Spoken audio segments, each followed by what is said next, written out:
Ei, Renê, tudo ótimo. E com você? Tudo tranquilo, né? A última vez que nos vimos, pelo menos estávamos no Rio, né? Agora está cada um num Poxa, lugar. foi tão legal aquele encontro. Você estava indo para Niterói, né? Participar de um workshop.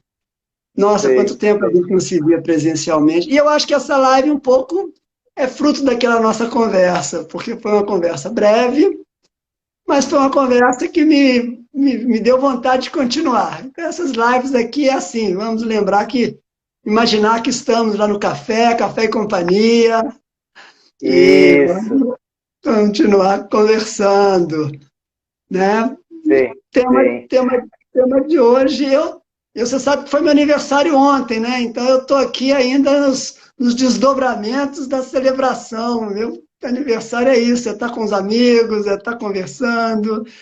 E, e esse tema de hoje é um tema que me agrada bastante, né? Eu sempre converso contigo, eu aprendo. Na hora que eu me proponho a falar, eu também me coloco num lugar assim de, de construir melhor as ideias, né? E as perguntas que as pessoas possam fazer também são muito bem-vindas. A gente, no passado, eu fazia um roteiro de algumas perguntas, mas ultimamente eu tenho me colocado nesse campo de, vamos ver o que vem, né? O tema é um tema que pode ir para vários lugares. A gente se propõe a falar hoje de traumas familiares e essa ideia da psicogenealogia e de outras formas de ampliar o olhar. Se apresenta um pouco aí, eu nem se apresenta, você gostaria de falar alguma coisa sobre o tema, introdutório, de maneira introdutória, você quer que Sim. eu aborde alguma coisa, fica à vontade. Vamos fazer uma costura, né? Antes de mais nada, né, gostaria de agradecer ao meu colega Rinaldo Almeida, né, mediador, né, pelo convite, né, para falarmos desse tema, né, trauma e herança, né, herança familiar. Meu nome é René Schubert, sou psicólogo e psicanalista, né, e o nosso contato, né, Rinaldo e eu, é exatamente porque nós dois gostamos de escrever, né, ele tem um livro, eu tenho um livro, foi por aí que a gente começou a trocar figurinha, né, e nós dois trabalhamos a partir de métodos de resolução de conflitos, né, tentativas conciliatórias, de mediação de conflitos. E tanto na área do Rinaldo quanto na minha, conflitos populam. Na verdade, na vida de todos vocês, né? Conflitos populam. De todos E a nós gente. também, né? Exato. E aí a gente está fazendo aqui um exercício criativo de talvez olhar para esses conflitos tanto no reconhecimento deles, como eles se mostram, mas também nas possibilidades que eles trazem. E essa era a postura que nosso querido professor, Bert Hellinger, tinha, né? Primeiro, uma postura aberta em relação àquilo que se mostrava, tal como se mostrava. Em seguida, verificar se o sistema, assim como ele tem dificuldades, reveses, complicações, também tem recursos, possibilidades, formas criativas de lidar com aquilo que é tão dolorido, tão sofrido. Lógico que isso é um percurso, isso não é um estalar de dedos, né? É um percurso, e muitas vezes o que a gente pode perceber nas pessoas que nos procuram é que elas já estão nesse caminho. Exatamente por isso que elas conseguem, né, dialogar com a gente e tal, porque senão fica aquela conversa meio esquisita, né, de tipo, nossa, você está falando de trauma e de conflito, você está falando de possibilidades e soluções, mas isso é uma coisa muito ruim, né?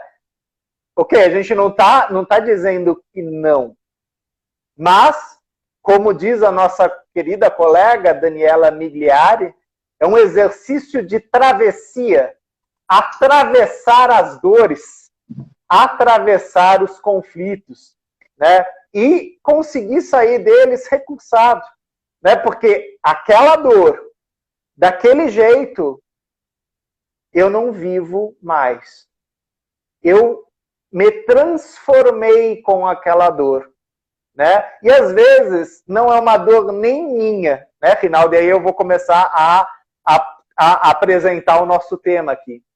Às vezes é uma dor que está presente no meu sistema, que todos nós no meu sistema familiar temos, às vezes sem saber, é um transe familiar.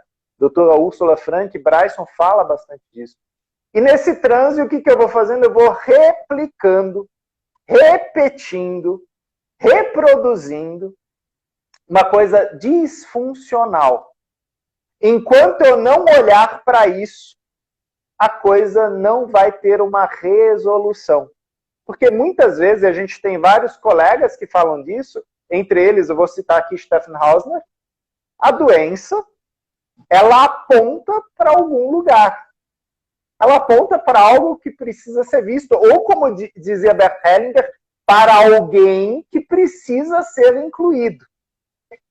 Novamente, não é fácil, não é um estalar dos dedos, não é tirar coelho da cartola, né? Tem todo um processo, né? O Rinaldo tem todo um processo, eu tenho todo um processo, o colega Matheus acabou de entrar aqui, né? Biomédico, também tem todo um processo, né? Quer dizer, cada terapeuta vai desenvolver aí seu expertise para que essa dor possa se mostrar e para que juntos possamos caminhar pela dor, né? E talvez atravessá-la. Talvez. Boa noite, querido amigo. Boa noite a todos vocês que estão presentes aqui. E eu acredito que essa é uma introdução, Rinaldo. O que você achou? Maravilha. Eu adorei. E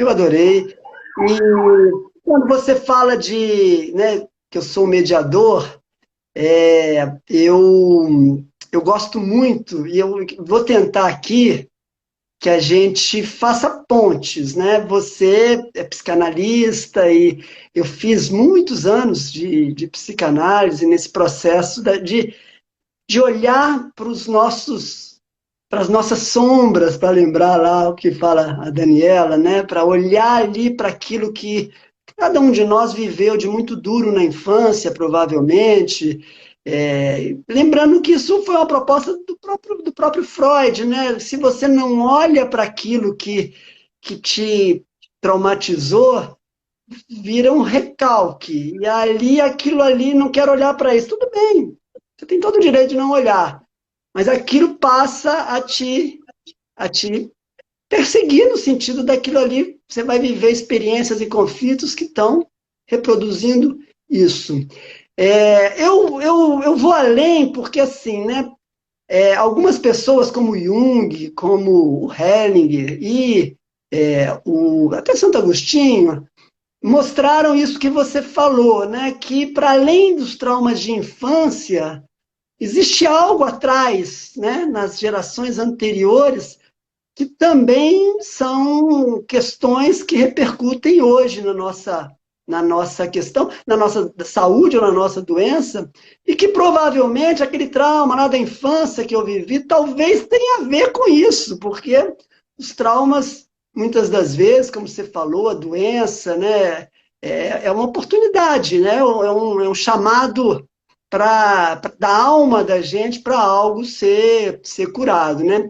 E ultimamente, para além dessa coisa da psicanálise, da terapia haitiana, das constelações, eu tenho também pesquisado muito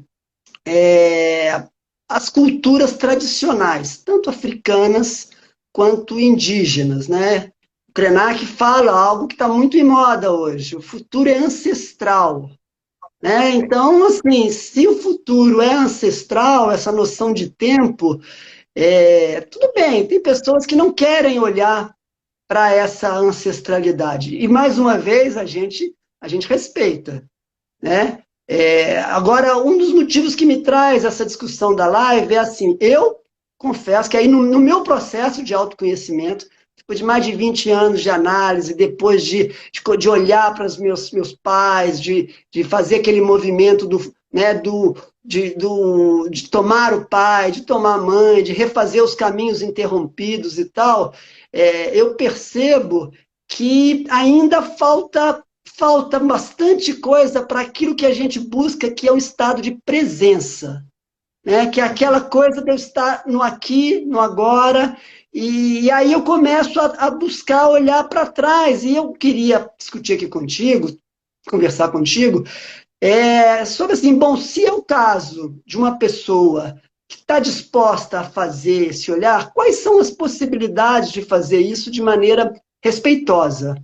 Né? Porque esse é o primeiro passo. A gente sabe que muita gente diz, olha, não, mas essas coisas lá do passado, dependendo da forma como eu olho, é algo que você não tem esse direito, né? Então essa talvez seja, antes da gente pensar de como, se quer olhar ao passado, se quer olhar para trás, né? Primeiro, qual a postura que eu não devo ter, né? Não devo ter uma postura de apontar o dedo, de ficar olhando para aquele avô, aquele bisavô, aquele ancestral que fez algo que eu não concordo, e também de não salvar, de não querer, eu agora, do alto da minha onipotência, eu vou curar a minha família olhando, não, menos, né? Menos, como se fala lá em Minas. Então, a discussão eu acho que é essa, assim, né, Renê? E aí eu gosto de trazer nessa live, assim, casos concretos que nos ajudem a pensar na prática, sem a pretensão de esgotar os assuntos, mas como seria razoável a gente pensar nisso, né? Então, imagina aquela situação de uma pessoa que está nessa busca por um estado de presença, que já fez todos os movimentos, a terapia e tal, mas que ainda, né, tem dificuldade porque os conflitos estão aí acontecendo e tal. E aí ele faz lá dentro da psicogenealogia, ele conversa com um, conversa com outro, joga no Google, e ele descobre que ele teve bisavós, 2 bisavós, por exemplo, é um exemplo, né, que foram assassinados. E aí quando ele olha para isso, né, isso mexe com ele, ou com ela, né? E sem querer imaginar, né? E aí essa é um pouco a discussão que eu acho que a gente pode, talvez, sem a pretensão de esgotar, buscar como fazer essa conexão, né? Lembrando que, para além dessa coisa muito da razão, a gente sabe que nesse olhar mais tradicional, indígena, existem as medicinas, como a própria ayahuasca, que muitas vezes ajuda as pessoas a se conectarem. A própria ciência, hoje em dia, eu fico vendo algumas pesquisas na Europa, nos Estados Unidos, do avanço do uso até de psicotrópicos no set terapêutico, com muito cuidado, mas com muito respeito, e como isso, de alguma forma, tem ampliado esse olhar. Então, assim, né, essa é uma discussão que eu acho que seria da vontade da gente tentar pensar junto. Primeiro isso, qual seria essa postura respeitosa, né? E como a gente poderia trazer para o nosso corpo também, né? As nossas doenças. Eu estou com uma doença, eu estou com algo que me aflige. Até que ponto olhar para essa mensagem, né? Ou pensar nisso. Às vezes eu tenho um sonho quando eu começo a pensar nisso, e esse sonho também me traz algumas informações. Enfim, o que você acha disso, Renê? Começando do fato que a família margarina só existe na propaganda, né? Então, todos nós temos, né? Você usou o termo recalque, né? Todos nós somos assombrados por fantasmas do nosso sistema. Muitas vezes fantasmas que a gente desconhece, né? Que não estão claros, mas existe algo que assombra aquela casa, que assombra aquelas relações familiares.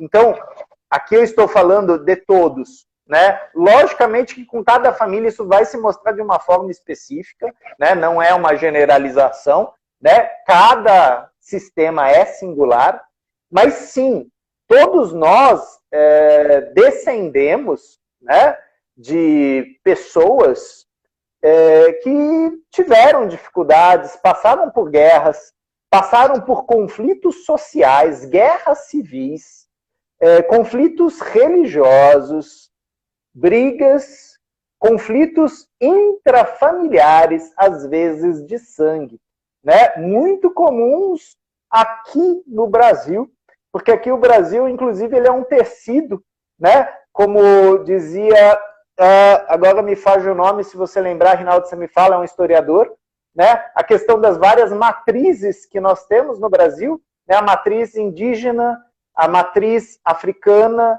a matriz portuguesa e depois as matrizes imigrantes, né? Então, cada uma dessas matrizes traz sua cultura, traz seus próprios conflitos, e aí os emaranhados nesse grande contexto chamado Brasil, né? Quer dizer, como que foi feito isso? Né? Como que estes povos, essas culturas foram interagindo? E a gente percebe que muitas questões ainda precisam ser vistas e respeitadas. Então eu entro um pouco aí na seara que você introduziu, né? Quer dizer, o mais importante, eu posso olhar sim para a minha ancestralidade, para meus antepassados, com respeito. Então eu não vou arrumar, eu não vou salvar, eu não vou fazer melhor que eles. Eu também não vou chegar e falar, pô, mas o cara era bandeirante, meu, que coisa horrível. Não, porque aquele lá era soldado, matou tantos. Não, não. Não é um olhar de julgamento, é um olhar de respeito. E às vezes eu preciso de um mediador, de um facilitador, de um terapeuta que esteja ao meu lado, falando, mas qual que era o contexto deste ente naquela época? E aí a gente lembra de um dos escritos de Friedrich Nietzsche que fala, você não pode estudar um pensador sem saber a época na qual ele desenvolveu o seu pensamento.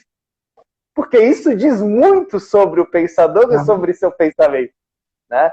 Então, o facilitador, o mediador, ele vai tentar entrar naquele meio, conhecer os detalhes, para poder olhar para aquilo com respeito, né?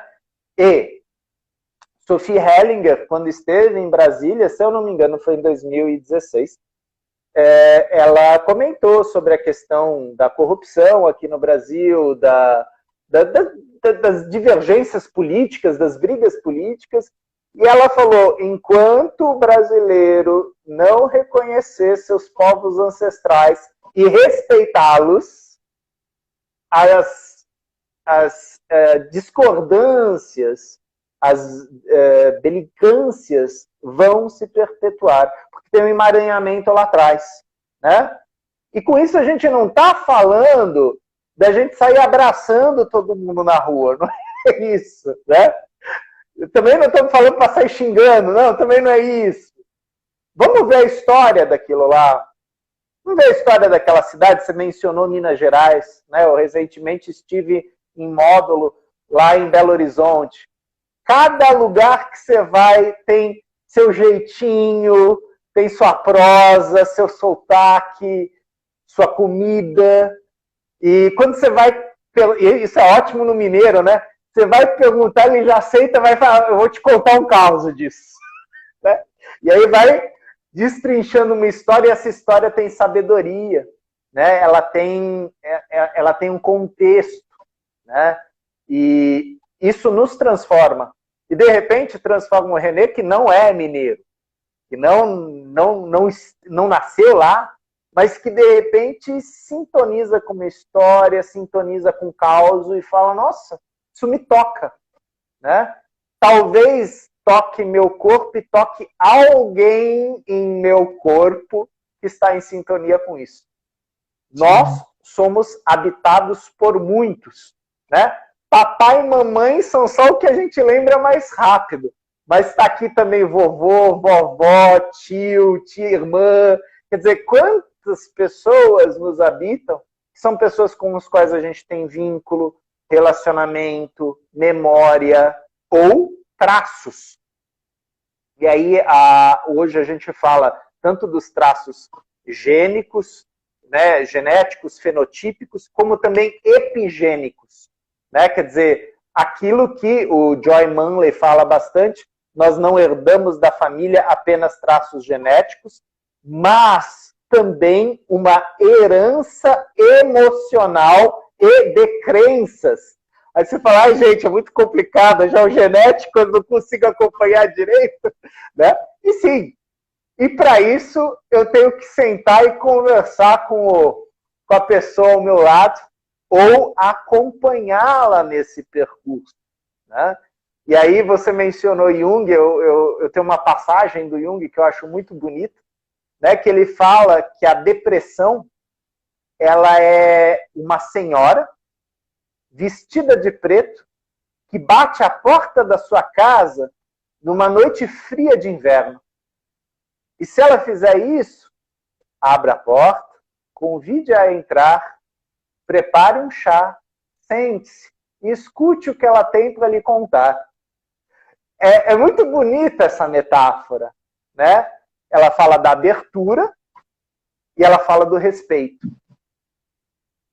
Essa é uma postura para se olhar para as histórias ancestrais. E sim, são histórias difíceis. São histórias, às vezes, indigestas. Até porque de geração em geração, inclusive isso foi um bate-papo legal que Reinaldo e eu tivemos, a gente está vendo uma geração aí que está fazendo tudo diferente, né? A gente não fez desse jeito, né, Reinaldo? Como é que a gente olha com respeito para isso? Porque, tá fazendo tudo errado, meu, moleque. Não, para, dá um passo atrás. O que será que eu posso aprender com esse moleque? Maravilhoso. Não, aquele papo foi tão legal, né, Renê? Você estava falando aí desse assombro que todos nós temos, né? E aí eu trago um casal de autores africanos, Malidoma Somé e a esposa dele, Sobofo Somé, que saíram para a França, depois para os Estados Unidos, se tornaram doutores lá, enfim, escreveram alguns livros falando dessa cultura ancestral africana, numa linguagem que a gente possa compreender.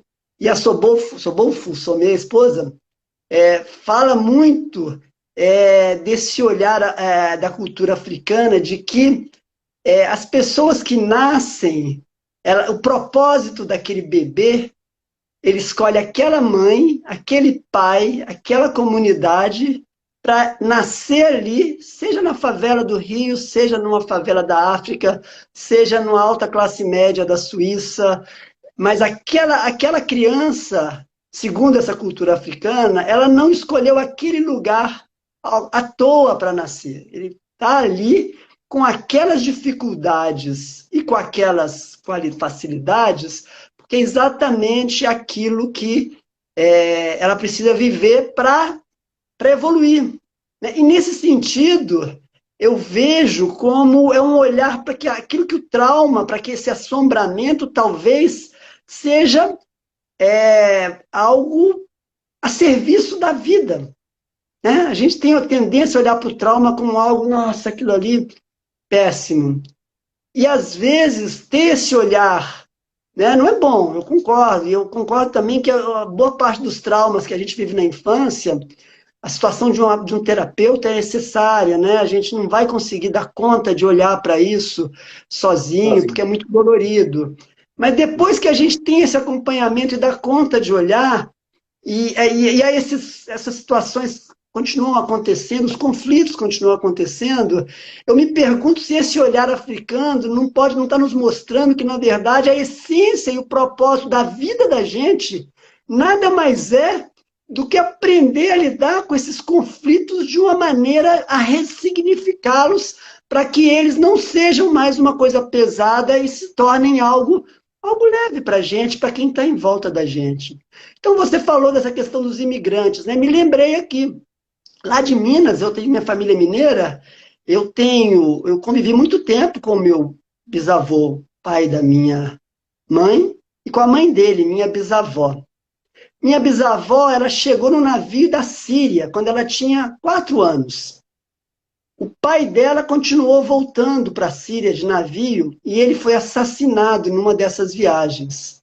Ela era uma das filhas e a mãe continuou no Brasil. Quando ela tinha 14 anos, ela se apaixona por um filho de português. A família não aceita, mas ela resolve que vai casar. E ela, de alguma forma, ela banca o amor dela, uma feminista, lá naqueles idos, né? E, curiosamente, se casa com um português cujo pai havia sido assassinado. Então, eu tenho 2 trisavós nessa família, assassinados, né? E aí, isso, por exemplo, desse avô, eu simplesmente botei o nome dele no Google e apareceu lá um artigo do Arquivo Nacional relatando o assassinato, né?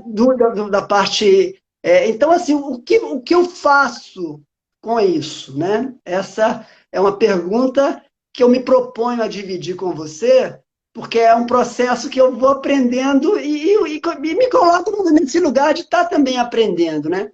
É um fato. Quando eu olho, né, para um desafio do que é estar no presente, do que é estar aqui o tempo inteiro conectado com as coisas que estão acontecendo, ao invés de planejar, ficar aqui planejando que eu vou falar com o Renê dessa live, não. Eu vou vir aqui, e o Renê fala de imigrante, pô, né, vem. Eu acho que isso é um pouco presença, né? Mas, depois de muito olhar para... Eu fiquei pensando assim, bom, eu olho para esses avós, eu tenho o nome deles, esses trisavós, eu não tenho fotos, mas aí, num certo momento, eu vi que era possível, respeitosamente, usar aquela técnica do Ho Oponopono para dialogar com eles, né? Eu usei o Ho Oponopono primeiro com a minha mãe, que estava com Alzheimer, internada, ficou 10 anos, eu não conseguia falar com ela, mas ela em Belo Horizonte, eu no Rio, e eu falava com ela, né? Mentalmente, eu me conectava a ela. E eu percebo que é uma forma que você pode também falar com esse ancestral que foi assassinado, aquela coisa, eu te amo, que tem um pouco a ver com aquilo que Hellinger e você mencionou, de eu incluir os excluídos, né? O eu te amo serve um pouco para eu vejo você. Só isso. Eu te amo, né? Por favor. Por favor, aí tem a ver, quando eu falo da mediação, a gente vê muitas vezes nessas culturas ancestrais que elas olham para os antepassados. Eu estou lendo o livro do Krenak, A Queda do Céu, e ele fala que a forma da sabedoria, uma das formas de obter sabedoria é reproduzir o que faziam os nossos ancestrais. E eu vejo essa fala dele como um lugar de honra. Mas, por outro lado, a gente vê como nas percepções do Hellinger, e como muitas vezes essa ideia da gente reproduzir também o que é ruim, também aquelas dinâmicas que são negativas, aquela questão da boa consciência, o por favor, para mim, faz sentido, no sentido de... talvez me ajuda a olhar para isso lá de trás e falar assim, por favor, me libere. Me libere para fazer diferente. Por que fazer diferente? Porque eu fico imaginando, e eu olho para essa minha bisavó, eu olho para esse meu avô, olho para minha mãe, e fico imaginando assim, qual é a repercussão de uma família que tem, há 2, 3 gerações atrás, 2 assassinatos como esses. É natural, eu imagino, que essas pessoas que sofrem um trauma. E um trauma, muitas vezes, do medo do desconhecido, né? De repente, você está uma pessoa viva e não está mais. Então, essa informação desse medo do desconhecido talvez seja por favor, me permita confiar no desconhecido, confiar no que me chega, né? E por aí vai, eu não estou me lembrando quais são as outras, mas eu fico pensando assim, na prática, de como a gente pode, se eu tenho desejo de olhar para essa psicogenealogia, e se a partir disso me chegam informações, eu posso, nas minhas reflexões, nas minhas meditações, eu posso respeitosamente fazer aquilo que nas constelações é o processo, né? Você olha para o trauma, você olha um tempo do trauma, você fica ali um tempo conectado com isso, para ver as emoções que vêm, né? E o Ho'oponopono também fala, eu sinto muito. Não é simplesmente eu te amo. Tem também eu sinto muito, né? Percebe que são simples, mas são. E a partir do sinto muito, você se conecta com toda essa tristeza dos que ficaram, dos outros, e num certo momento tem o por favor, que é aquele movimento que a gente muitas vezes faz depois de se conectar com aquele ancestral que foi excluído, a gente se vira de costas para ele, mas sentindo toda a energia dele fluindo pelas costas e a gente se despede rumo ao futuro da gente, que tem a ver com esse lugar da presença, né? Então, é por isso que eu acho que a mediação também me ajuda a olhar para essa coisa africana e indígena, que tem uma sabedoria, mas a gente também tem que juntar isso com toda a sabedoria ocidental, que os grandes estudiosos da psicanálise e quem veio depois, e os atuais. Eu acho que o desafio é a gente, como mediador, também fazer uma conversa disso, a serviço da vida da gente, e desse lugar da presença, né? E principalmente quando a gente tem uma dor em algum lugar do corpo, talvez seja um bom momento para a gente também perceber aí se isso pode estar conectado com alguma coisa lá de trás. Nessa hora, o facilitador ele faz uma ponte, né? Uma ponte entre o invisível e o improvável, né? Por quê? Porque ele já viu isso em outros casos, às vezes ele viu isso muito bem em sua própria história, né? Porque ele se terapeutizou, ele se aprofundou, então ele pôde, de repente, falar, olha, essa seara, esse caminho eu conheço. Você gostaria de caminhar junto comigo? Então, os métodos terapêuticos, as meditações, elas são um convite, né? E você estava falando das palavras mágicas, né? Como Hellinger a chama. É muito importante a gente falar isso, que assim, é importante um estado, né? Você falou da presença, mas um estado especial para que essas palavras mágicas sejam mágicas. Então, é sentido, é sério, é com intenção. Que é a mesma coisa que a gente faz uma meditação aqui. Fecha os olhos, respira fundo, olha um caminho na sua frente, tal. Se eu faço isso de forma automática, eu falo, isso aqui não funciona, né?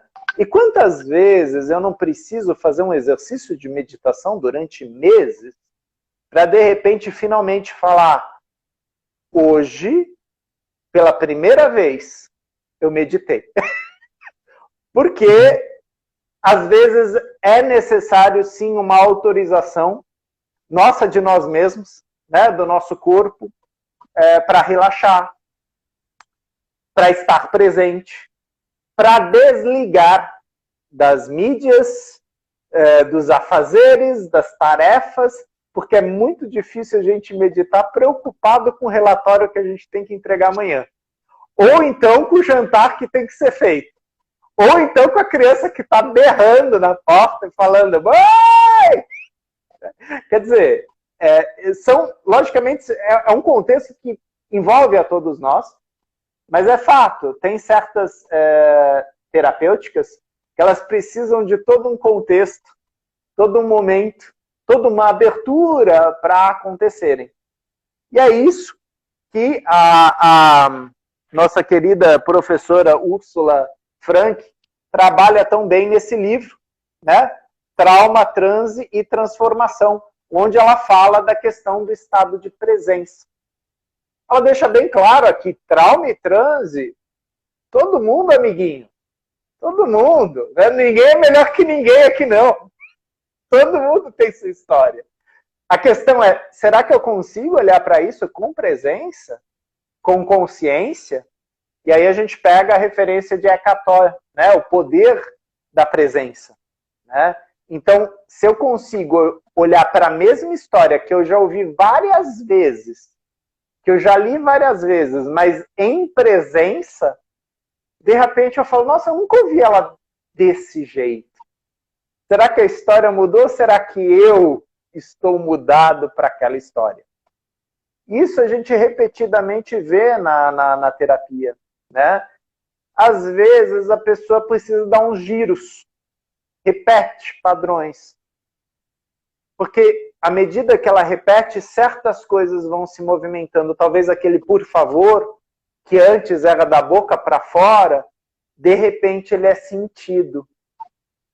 Por favor, porque assim, eu quero honrar isso de um outro jeito, né? Deixando bem claro que às vezes certas crenças, mesmo que negativas, certos comportamentos, mesmo que maléficos, são formas de honrar questões do passado, né?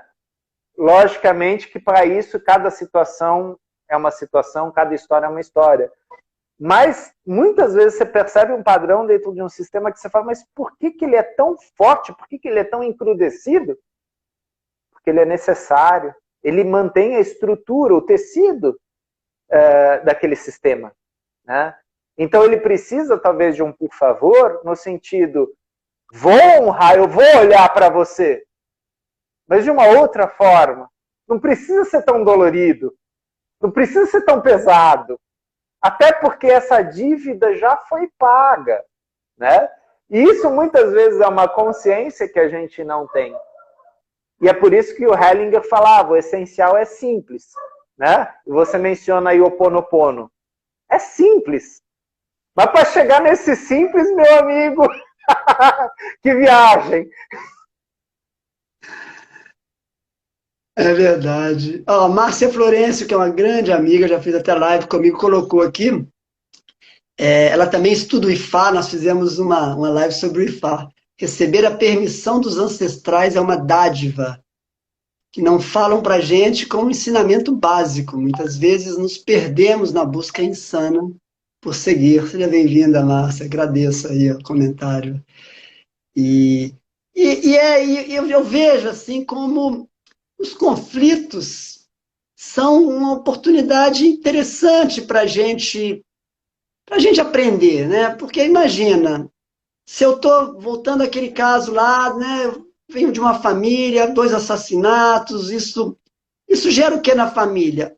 Um excesso de controle. Eu tenho que cuidar de tudo, eu tenho que planejar tudo, porque senão eu morro, né? Isso vem passando, descendo ali pela família.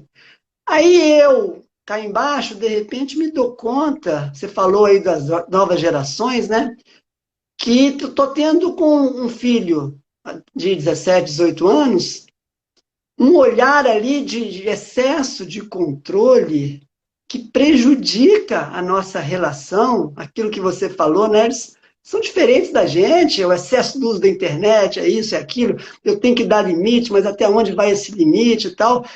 E aí, assim, né, quando a gente se conecta com esse ancestral e esse destino tão trágico, a gente também percebe que esse excesso de controle meu talvez seja uma lealdade inconsciente minha com essas repercussões pós-morte.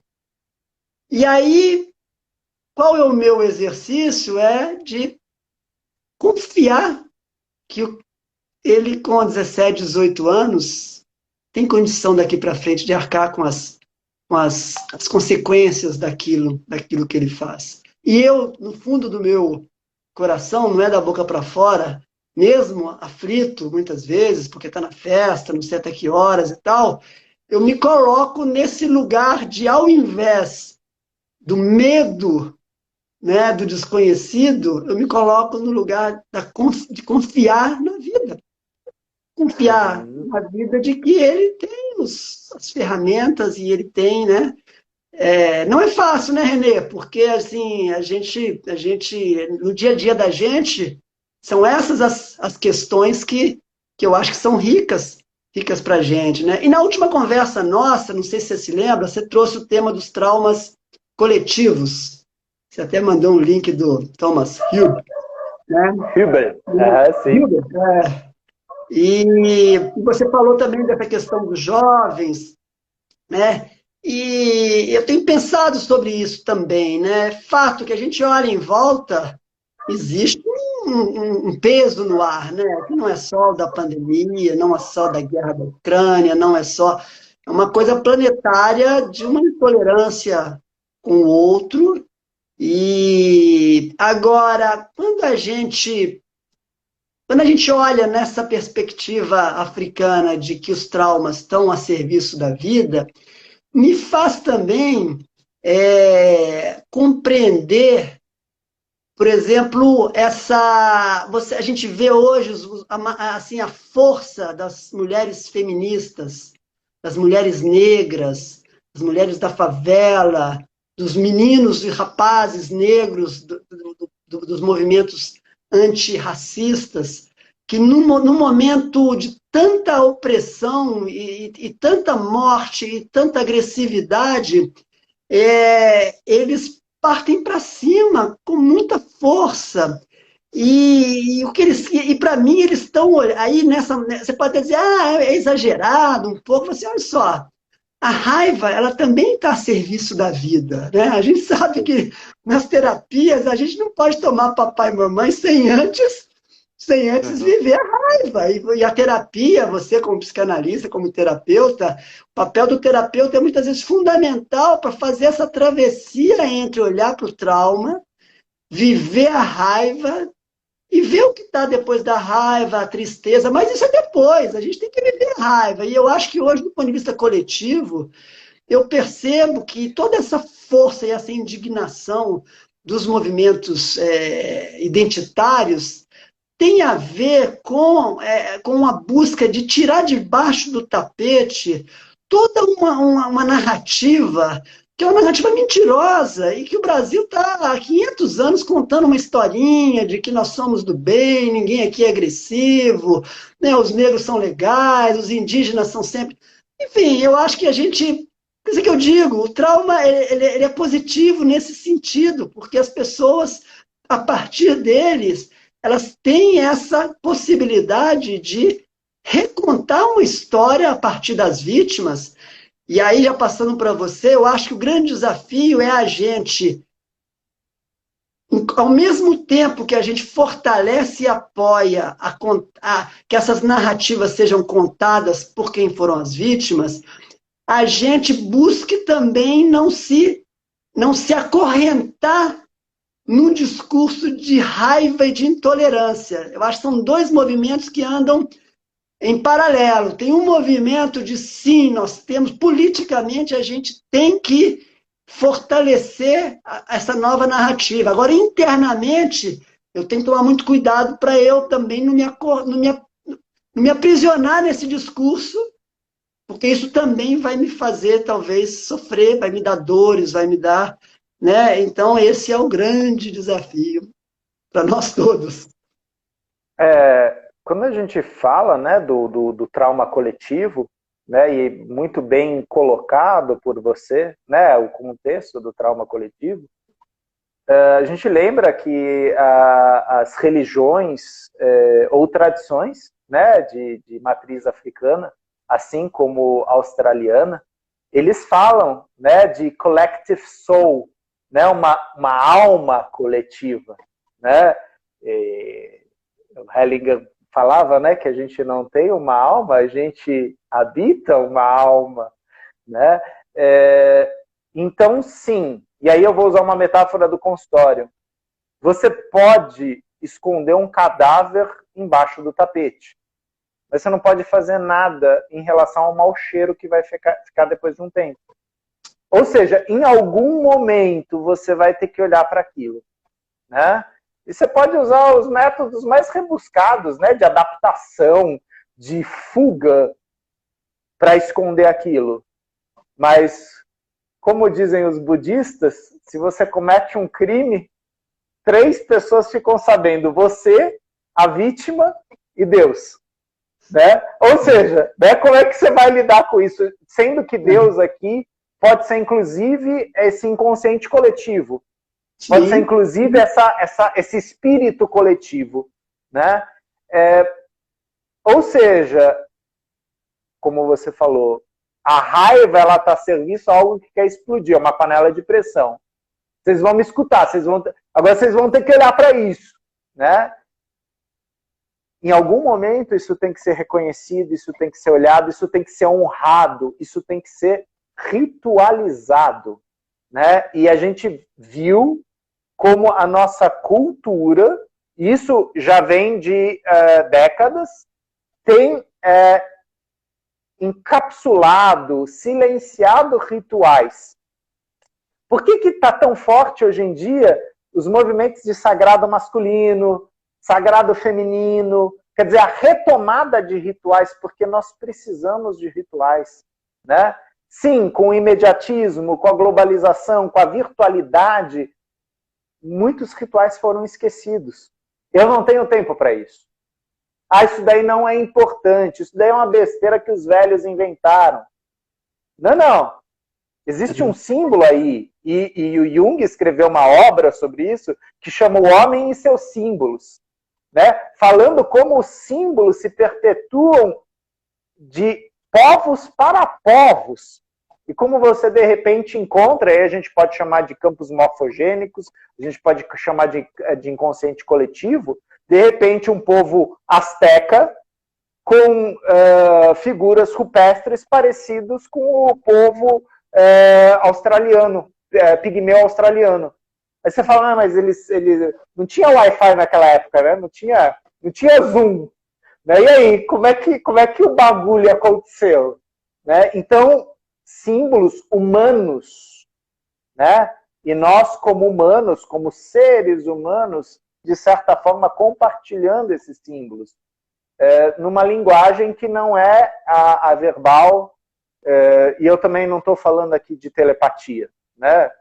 Não sou nenhum estudioso de telepatia, mas que existe um fenômeno aí, existe. E o trauma muitas vezes aponta para algo que sim precisa ser cuidado, com respeito, com tempo e no ritual necessário.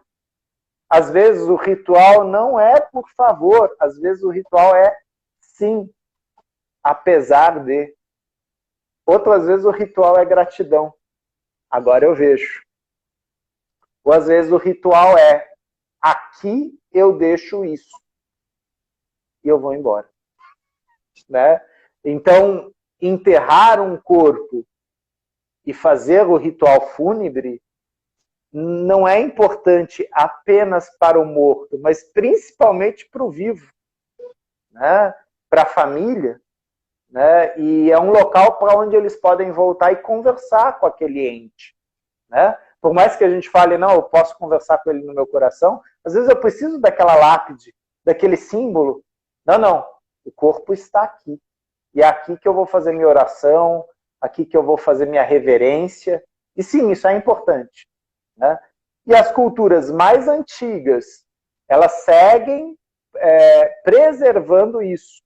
Né? Então, Freud tinha um monte de artefatos arqueológicos em seu consultório, Jung também. Geralmente, psicanalistas têm coisas, né, antigas, porque elas falam do ritual. Né? Eu tenho aqui alguns quadros que eu trouxe lá do Canadá, que são quadros indígenas, né, que falam do feminino e falam do nascimento de uma tribo. Né? Quer dizer, são figuras rupestres que passam de geração para geração, falando do futuro. e elas estão no passado. E é louco isso, né? Não tem tempo, mas tem espaço.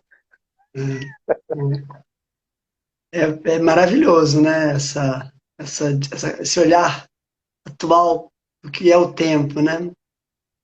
E, você estava falando dos indígenas, né?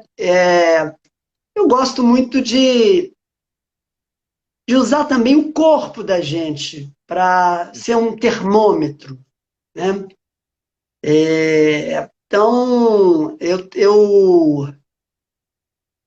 eu me lembro, imagina, eu me lembro assim, né? Minha mãe estava lá já internada numa clínica e alguns dias eu entrava lá na clínica, ela estava ótima, a gente cantava as marchinhas de carnaval. Outras vezes ela estava com o maxilar contraído, coisa de uma raiva contida, né? Eu tenho bruxismo, né? Uso, né? Tem essa coisa que tem a ver com controle, né? Você vê como as coisas vão, né? Sim. E aí, lá pelas tantas, nessas pesquisas, eu me dou conta que de uma foto da avó da minha mãe, né? Minha trisavó, meu trisavô é fazendeiro lá em Minas, dono de grandes fazendas. E ela, uma carinha totalmente indígena. Ela já velhinha, mas aquela fisionomia, né? E a minha avó, mãe da minha mãe, adorava ervas, adorava chás, né? Mas tinha uma coisa de, não, isso aqui não pode ser falado, isso aqui. Né? Então, eu fico vendo como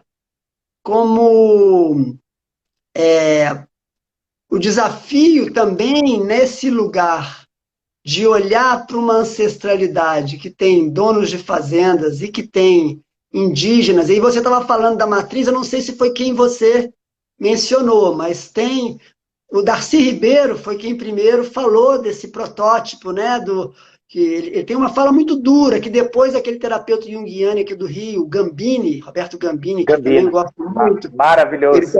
Ele também reproduz, ele fala, o protótipo do cidadão brasileiro, todos nós somos fruto de uma matriz composta por um português violento e uma indígena Sim. ou uma negra violentada. Então, Uau. Assim, né, quando a gente imagina aqueles portugueses chegando nas suas caravelas em 1500, com os índios Sim. ali alinhados, vendo aquelas caravelas que eram deuses, né, e eles ali, assim, bom, vamos nos submeter, vamos fazer parcerias e tal, e a partir de um certo momento eles se dão conta que eles estão sendo escravizados, e foram escravizados. Então, eu acho que, de novo, a gente, nas nossas dores, nas nossas dores, na minha dor do maxilar, no meu excesso de controle, para mim, pelo menos, é um processo permanente, sabe, Renê? É um processo da gente revisitar pai e mãe, naquilo que o Heringer sempre falou, a gente tem a vida inteira para tomar pai e mãe, para olhar para eles sem julgamento, mas eu diria que a gente esse é um desafio, mas eu acho que a gente tem um outro potencial de autoconhecimento que também é ir além, que também é olhar um pouco para trás disso. Né? E aí, de novo, quais são as possíveis falas porque lá em Minas tem muito essa história de que as índias bonitas elas eram laçadas e aí ou eram estrupadas ou se elas aceitassem ser assim, elas ficavam como assim, elas ficavam porque, né? E o Darcy falava muito disso mesmo, a sabedoria das indígenas que lá pelas estavam assim, ou eu faço isso e mantenho a espécie, ou seremos todos dizimados. Então, elas muitas vezes elas acabam realmente tendo filhos com esses portugueses, né?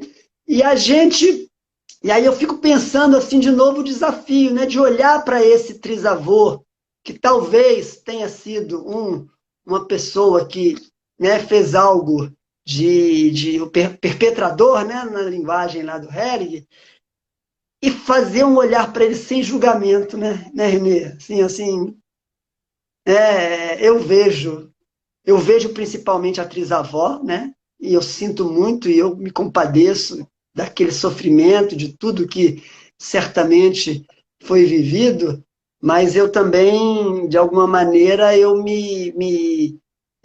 integro isso, né? E eu integro num lugar de que cada um deles arcou com as consequências por aquilo que eles fizeram, e aí eu trato de, no meu convívio, né, no meu convívio com as mulheres, né, eu trato de ser respeitoso com elas, ou de ser solidário quando isso se faz necessário, e de apoiá-las nessa luta por recontarem uma narrativa, a mesma coisa com os negros, a mesma coisa com as pessoas de favela que hoje estão aí contando a sua versão da história do Brasil. Então, enfim, eu acho que é rico isso, mas devolvo aí para você. Não, com certeza. Que bom que você trouxe Darcy Ribeiro, né? Sérgio Buarque de Holanda, Roberto Gambini, né? Maravilhoso, inclusive para facilitadores de constelações familiares lerem Gambini, né? Essa releitura, né, da história, né? Então, a história pode ser sim contada pelo conquistador, pelo colonizador, mas cedo ou tarde, eu estou falando do cadáver que está embaixo do tapete, a coisa tem que ser falada. Cedo ou tarde, aquilo vai se tornar um mito, vai se tornar, e eu não estou fazendo nenhum trocadilho aqui, tá? Estou falando de mito mesmo, né? Não é nenhuma brincadeira política aqui. Vai se tornar uma versão, né? Uma versão do povo para falar daqueles esquecidos, daqueles que não foram vistos, daqueles que eram fracos ou que naquele momento fraquejaram, né? Então, a história, se ela não é conscientizada, se ela não é percebida, reconhecida, ela se repete, né? E aí a gente faz um jogo de cadeiras, né? De dança das cadeiras. Né? As cadeiras vão se trocando e vai faltando, tal, até que de repente está todo mundo excluído, né? Alguém precisa fazer a inclusão. Alguém precisa reconhecer aquilo que foi deixado para trás. E sim, nessa metáfora que você fala de tomar pai e mãe, existe um exercício muito poderoso. Porque de meu pai e de minha mãe eu tenho tudo. Do corpo de meu pai eu tenho todos os ancestrais que vieram dele. Da minha mãe, todos os ancestrais que vieram dela. E talvez até o homem, a mulher primeva, né, que habita em meu pai e em minha mãe. Né? E se eu tiver essa consciência, ou pelo menos se eu meditar em cima dessa consciência, talvez eu consiga olhar as mazelas não como uma coisa malvada ou ruim, mas talvez por um grito, um gemido, um pedido que precisa ser ouvido ou pelo menos ser dado lugar para isso. Né? O Bert Hellinger falava que às vezes quando ele olhava para o palco e via muitas pessoas no chão, né, mortos, ele fazia um exercício, apesar de não serem de sua família, apesar de serem pessoas desconhecidas, ele falava, eu faço um exercício de abrir meu coração e dar um lugar para cada um deles com sua história, com seu percurso. E ele estava falando de vítimas e perpetradores. Né? Então não é um exercício bonzinho, né? É um exercício que é exatamente de abertura, de permissão, de paciência, de tolerância, como você colocou, de discernimento. Né? E eu acho que isso não é uma coisa que você faça uma vez, é uma prática. E como o Hellinger nos dizia, é uma postura. Né? E nessa postura a gente vai incluindo coisas que até então a gente achava que não estavam lá. O Gambini tem uma... Podemos ir mais uns 15 minutinhos ou você já está no teu horário? Já temos 1 hora de live, podemos mais um pouquinho? Eu costumo fazer 1h15, 1h20, então vamos avançar mais um pouquinho. O papo tá bom. Podemos. Enquanto você fala, eu vou ver se eu acho o meu livro do Gambini, que está por aqui. Mas vai falar, eu estou te ouvindo. Tá. Então, o Gambini, ele tem uma fala inacreditável. pela precisão temporal dela. Tem A também no voz e o tempo. YouTube, tem também no YouTube uns filmes dele que são maravilhosos, umas palestras durante a pandemia, teve muita coisa boa dele sendo publicado aí. Ele fez algumas visitas naquelas cavernas que existem lá no Piauí, e aí fez várias leituras do que aquilo representa em termos da alma brasileira. E ele tem um livro, que eu não vou me lembrar o nome agora, mas ele fala que eu não sei, da existência de um ciclo de 2000 anos, que teria começado com o nascimento de Cristo e estaria terminando em torno do ano 2000, e ele vai mostrando como foi justamente um período onde, a partir do cristianismo ligado à civilização romana, você viveu o tempo inteiro um dualismo de uns contra os outros. Eram cristãos contra quem não era cristão, era o homem contra a mulher, e aí ele vai relatando ali, né, todas as dualidades que brancos contra negros, índios contra colonizadores, europeus contra sul-americanos e africanos. E isso, vários anos atrás, eu não sei se é um livro, não, é um livro do Jung, ele faz um comentário sobre um livro do Jung que falava disso, do Jung, que em torno do ano de 2000 estaria se fechando esse ciclo da dualidade para a gente superar isso e ir para um outro movimento da unicidade, né? E quando você fala desse cadáver que está fedendo, se a gente acredita nessa perspectiva, são 2000 anos de cadáveres debaixo desse tapete, né?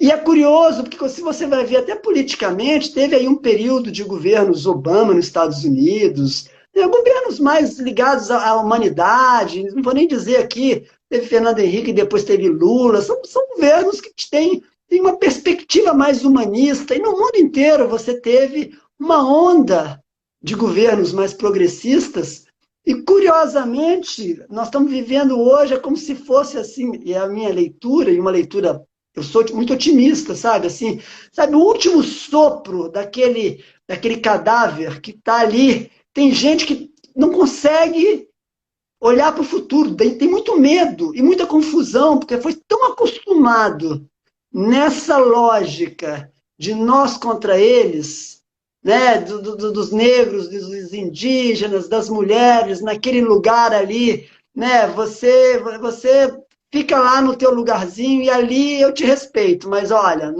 não cresce não, porque existe uma hierarquia aqui. Né? Então, assim, tem pessoas que eu acho que estão vivendo esse dilema, dessa dificuldade de olhar para um futuro que está batendo a porta, é inevitável, né? E é lindo, mas é desafiador para todos nós. Porque é muito fácil a gente falar de não julgamento na teoria, mas na prática, na hora que, sei lá, você está indo ali, alguém bate no teu carro e foge, ou te desrespeita, e quando você vê, né, esse exercício permanente da gente, eu acho que tem a hora da indignação, sim. A raiva, às vezes, ela é necessária até como né, uma consequência daquilo que foi feito.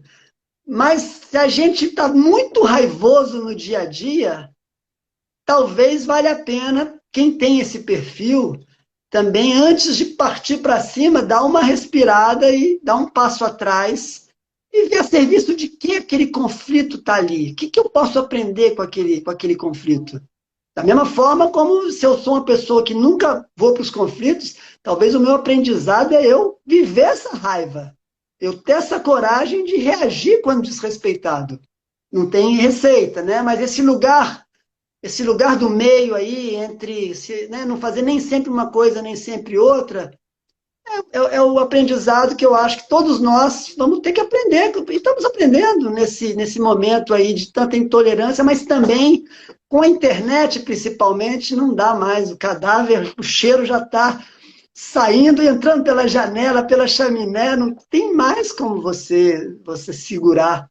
Né? Você não tem mais mediadores que antigamente, de alguma forma, selecionavam os conteúdos que tinham como ser divulgados. Hoje não, hoje, né, a pessoa lá da favela, lá do interior do Maranhão, se ele tem um conteúdo e aquilo dialoga com a população, ele fica rico, porque ele consegue dialogar com a população, né?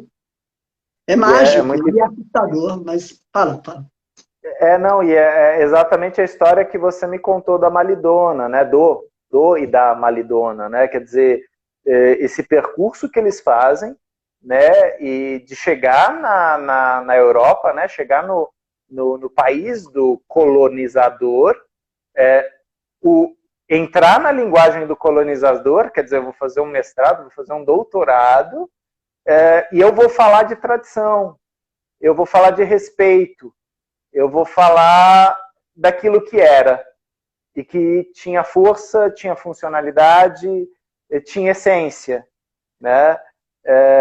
Porque senão, até pelo Wi-Fi o cheiro podre vai passar, né? Quer dizer, a verdade ela vem, né? E elas vêm às vezes de maneira desconfortável, com a raiva incontrolável.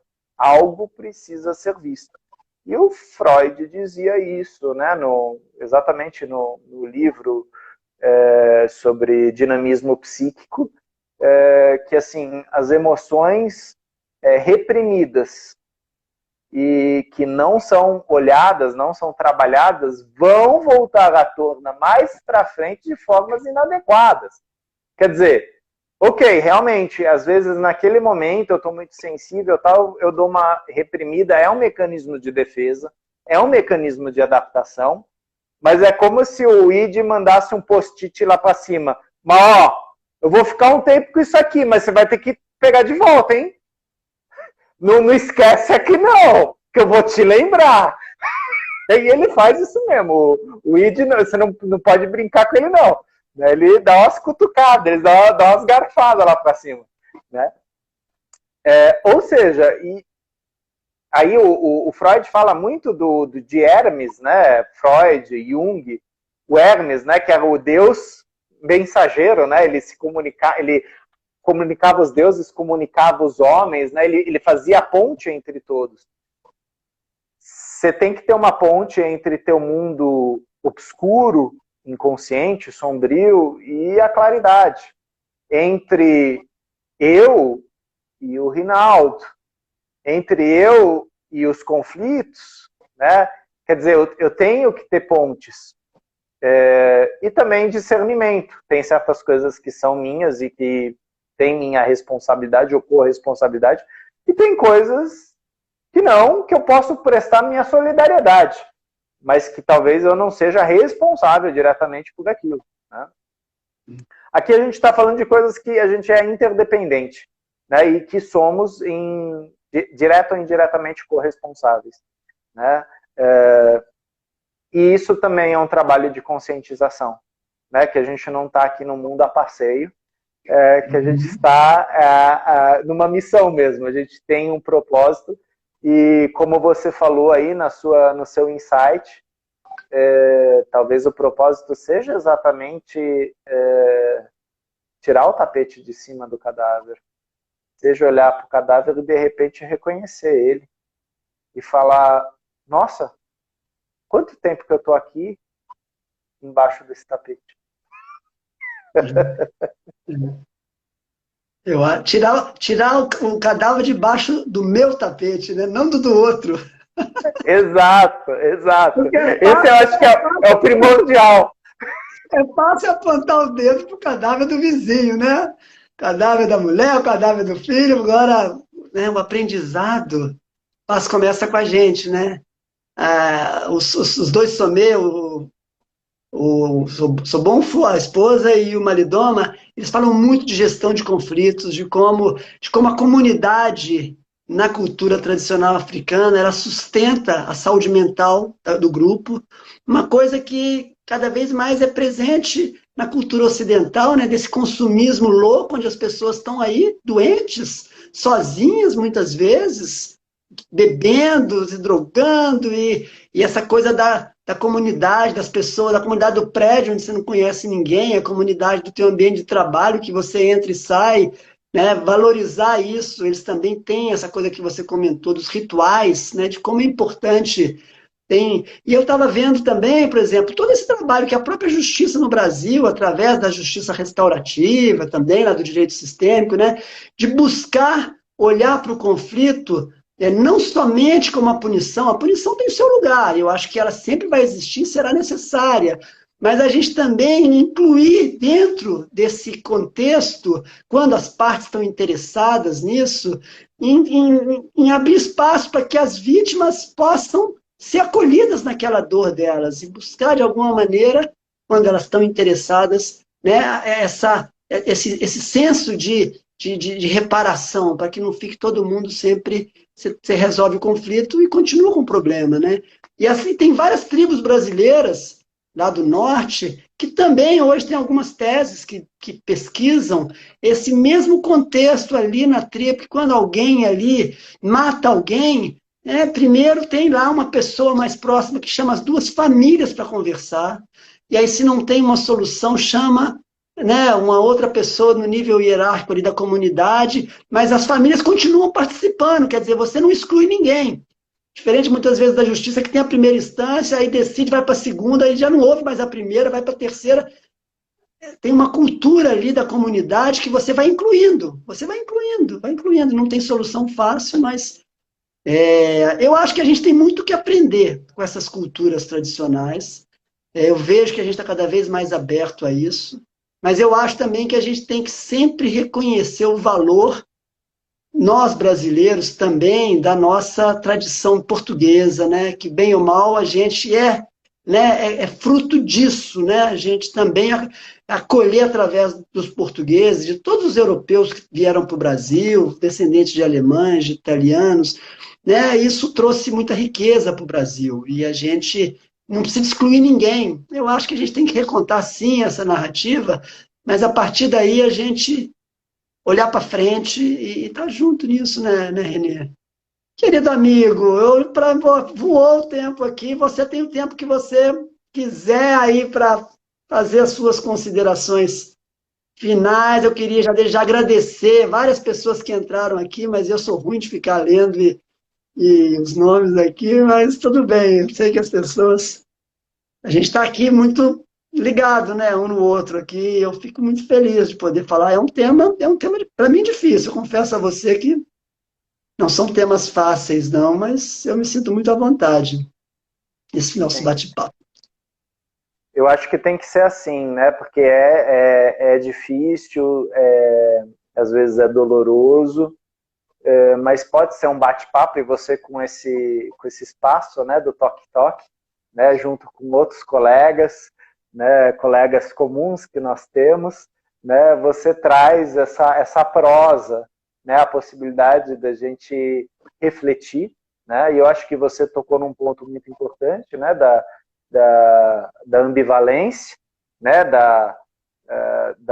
dos conflitos, da polarização, e talvez a possibilidade de eu olhar para uma unificação, não que ela já exista, mas olhar para uma unificação e caminhar com ela. Caminhar com essa polarização que eu tenho em mim, né, de direita e esquerda, de masculino e feminino, de bom e mal, de frio e quente, né, mas caminhando em direção a essa unicidade, né, tentando, sim, discernir e incluir, né? Então a gente sabe que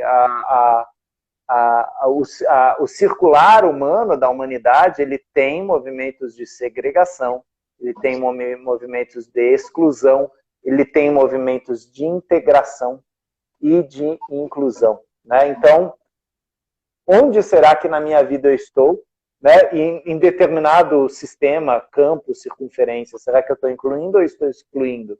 Será que eu estou segregando? Será que eu estou integrando? O fato de eu ter consciência desse movimento já diz muito, né? E aí depois vem o trabalho mesmo. Ok, será que dá para fazer diferente?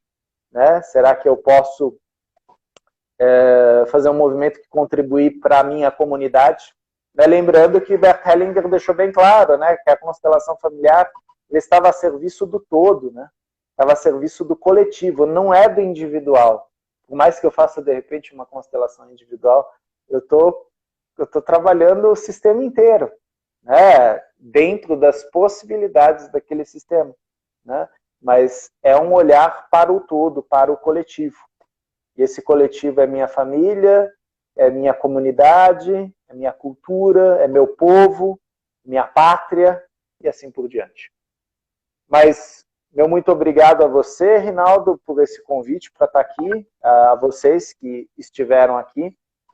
Se você me der licença, Rinaldo, eu só vou mostrar alguns livros que eu acho que contribuem para ser... É verdade, você tem uma produção maravilhosa. Fique à vontade. Não são meus. Não são meus. Esses aqui são para falar do tema que a gente falou aqui hoje. Ah, mas depois mostra pelo menos os últimos 3 teus aí, que você produz bastante, seria legal também. Sei. Claro. Esse é uma recente aquisição minha da Anna Anselin Schutzenberger, Psicogenealogia, né? Dentro da psicologia, o estudo, né, da nossa origem. Né, e como isso traz respostas, inclusive no sentido de inclusão. Né? Livro fantástico aí para lermos. Eu mostrei já esse para vocês, da doutora Ursula Frank Bryson, né, Trauma, Transe e Transformação, onde ela trabalha como isso é comum em todas as famílias. E agora eu vou mostrar alguns que ainda estão em outras línguas, mas são referências, né, para facilitadores e terapeutas, no sentido de epigenética, trauma, constelações familiares. Né? A gente tem esse do nosso colega Mark Woolley, do Canadá, Não Começou Com Você, It Didn't Start With You. Muito bom esse livro. Tem este aqui, que fala bastante sobre trauma, e foi exatamente o tema da nossa live aqui hoje, da Francesca Mason Boring. Connecting to Our Ancestral Past. Né? Conectando-nos com o nosso passado ancestral. Né? E um livro que foi muito importante na época, quando o Hellinger estava começando com seus movimentos, foi um dos alunos de Hellinger, hoje ele é um trainer, né, no mundo, né? Berthold Ulzhammer, sem raízes não há asas. Ou seja, se nós não olharmos para as nossas raízes, nós não vamos ter a potência das nossas asas. Né? E aí, já que o Rinaldo falou, eu vou mostrar esse aqui. É um dos livros que eu escrevi com vários colegas, com a organização da colega Márcia Sarup, Direito 4.0. Nesse livro aqui eu falo sobre as constelações familiares com clientes esquizofrênicos. Quer dizer, a possibilidade de se trabalhar um trauma sim ancestral, e o Hellinger falava que o esquizofrênico, a esquizofrenia, a psicose, ela não é uma doença do indivíduo, é uma doença da família. Ou seja, quanto mais eu excluo o doente mental do sistema e coloco ele dentro de uma instituição, mais o problema continua. Quanto mais eu trabalho a inclusão dele dentro do cerne familiar, mais aquela doença começa a ter um outro sentido e lugar. E aqui a gente não está falando de cura da esquizofrenia, a gente está falando de tratar a esquizofrenia, de olhar para ela, dar um lugar para ela dentro do sistema familiar. Né? Então, é um livro onde eu falo disso. Logicamente, as referências que eu utilizei foram Bert Hellinger, Freud, Lacan, Gunther Weber. Né? Então, a gente tem uma vasta bibliografia e aí a gente tem essa sorte, né? O Rinaldo vai por uma linha, eu vou por outra, e a gente depois troca a figurinha, quem está estudando o quê. Né? Mas obrigado pelo espaço. Rinaldo, passo novamente a palavra para você, que você é o anfitrião dessa live aqui. Tá bom, Renê. Poxa, não, adorei. Eu acho que é bacana isso mesmo, né? Você tem todo esse percurso muito, muito ligado a essa cultura ocidental. Eu tenho uma vivência bem menor, mas realmente me fascina beber nas fontes das culturas tradicionais e me fascina principalmente construir pontes. Eu acho que esse é o grande papel de todos nós como mediadores, né? Sim. Tá bom, querido. Tudo de bom aí para você. Parabéns aí pelos trabalhos, pelos cursos, pelos livros, e a gente se mantém em contato aí. Vamos ver se a gente consegue encontrar presencialmente novamente para tomar um café aqui em Laranjeiras, ou quem sabe em São Paulo, não sei. Com certeza. Seja São Paulo, seja Rio, seja BH, em algum lugar Pois a gente vai é, bater nossos papos. maravilha. Valeu, Renê, tudo de bom então. Vou encerrar aqui. Tudo de bom. Um abraço grande, cara. Obrigado. Um grande abraço a você e a todos que participaram. E a todos aqui. Leila, minha querida amiga, acabando de entrar. Tudo de bom aí, pessoal.